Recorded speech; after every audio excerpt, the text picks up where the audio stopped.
সকালে আমি এসেছি আমার 12 মাসা চ্যানেলে।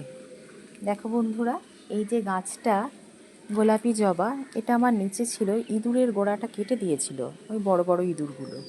এটাকে আমি ওপরে আনার পর মোটামুটি ভালোই ফুল দিচ্ছে, বেশ বড়ও হয়েছে, গাছ ভর্তি কুড়ি। আবার দেখো আমার টবে পদ্ম হয়েছে, ভালোই লাগছে। বঙ্গেও পদ্ম, বাড়িতেও পদ্ম। একটা সাদাও ফুটেছে, সাদা পদ্ম। দেখো মনে হচ্ছে মা দুর্গা চলে আসছে, কিন্তু মা দুর্গার আগমন এখন অনেক দেরি। ওই যে দেখছো জুঁই, গাছ ভর্তি জুঁই, ছোট্ট গাছ কিন্তু অনেক ফুল। রোজই হয়, ভালোই হয়। সব থেকে আশ্চর্যের বিষয় যে পিটুনিয়া, এখনও পিটুনিয়া, দেখেছো? মে মাস, এখনও পিটুনিয়া হচ্ছে। সাদা জবা, ওই যে থোকা জবা, এটি আমার শ্বশুরবাড়ির ফুল। শ্বশুরবাড়িতে এই গাছটা ছিল, ওই ডাল এনে আমি পুঁতেছি।